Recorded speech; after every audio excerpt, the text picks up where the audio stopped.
Assalamualaikum warahmatullahi wabarakatuh. Kami dari kelompok 3 akan menyampaikan materi tentang jaringan nilai dan sistem saluran pemasaran.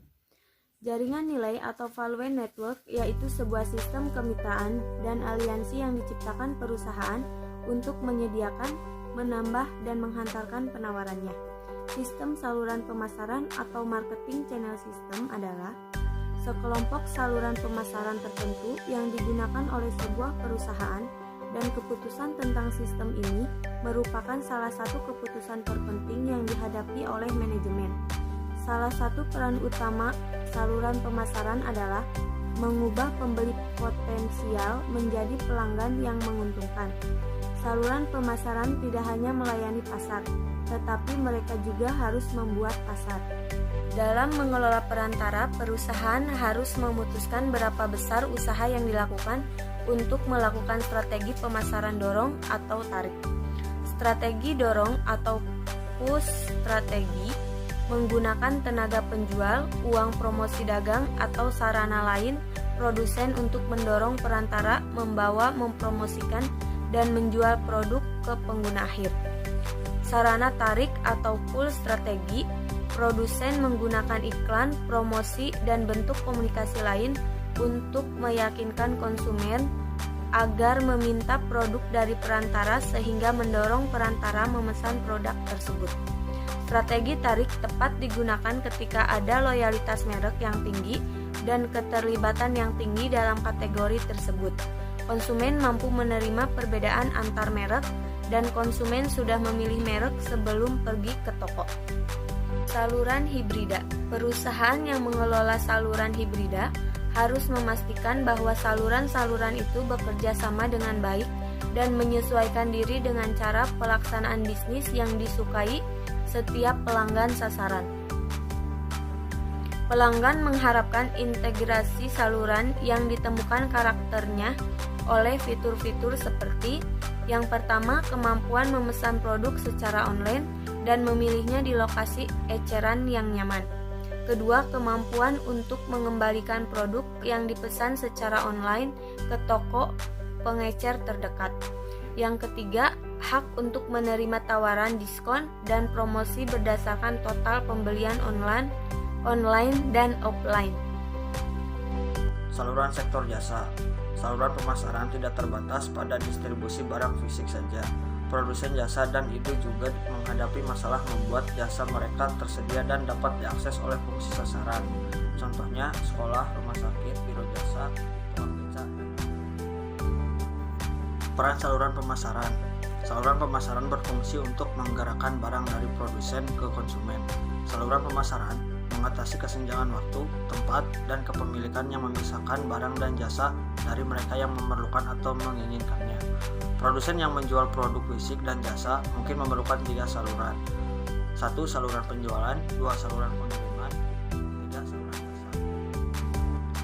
Tingkat saluran, produsen dan pelanggan akhir merupakan bagian dari semua saluran.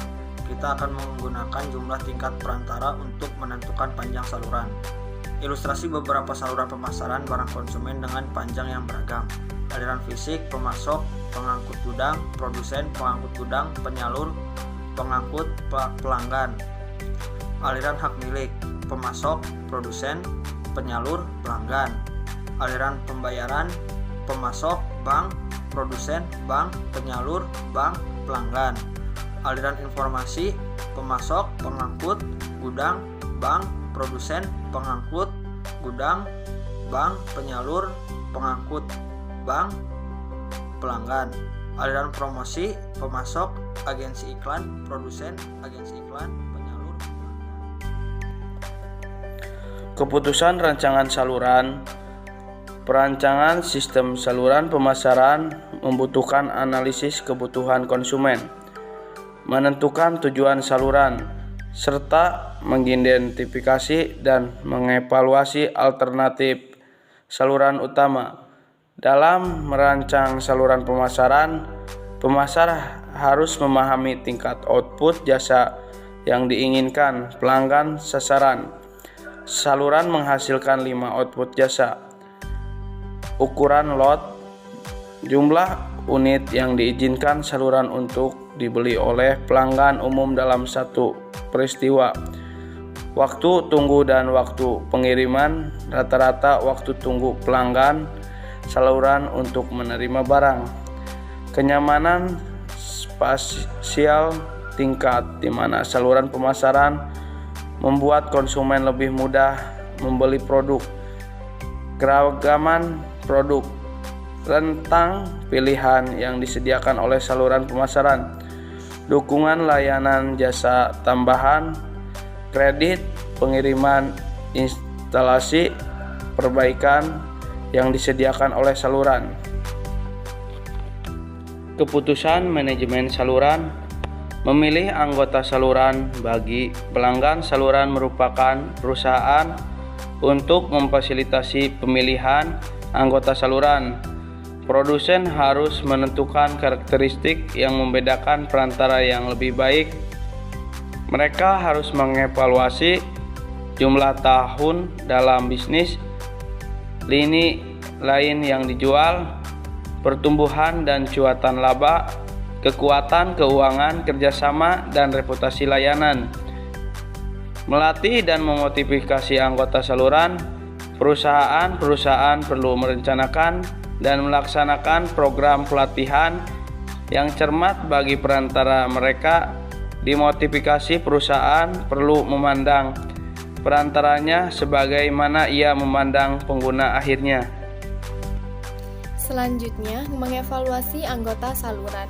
Secara berkala, produsen harus mengevaluasi kinerja perantara berdasarkan standar, lalu memodifikasi rancangan dan pengaturan saluran. Susunan saluran harus diubah dari waktu ke waktu. Produsen harus mempelajari secara berkala dan mengubah susunan salurannya.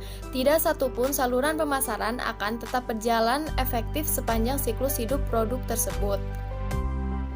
Selanjutnya, kesimpulan dari materi yang kami sampaikan, saluran pemasaran atau marketing channel adalah orang, organisasi, dan kegiatan yang diperlukan untuk mengalihkan kepemilikan barang dari titik produksi ke titik konsumsi. Ini adalah cara agar produk sampai ke pengguna akhir, konsumen, dan juga dikenal sebagai saluran distribusi. Saluran pemasaran juga alat yang berguna untuk manajemen dan sangat penting untuk menciptakan strategi pemasaran yang efektif dan terencana dengan baik. Sekian materi yang dapat kelompok kami sampaikan. Kurang lebihnya mohon maaf. Semoga videonya dapat bermanfaat. Wassalamualaikum warahmatullahi wabarakatuh.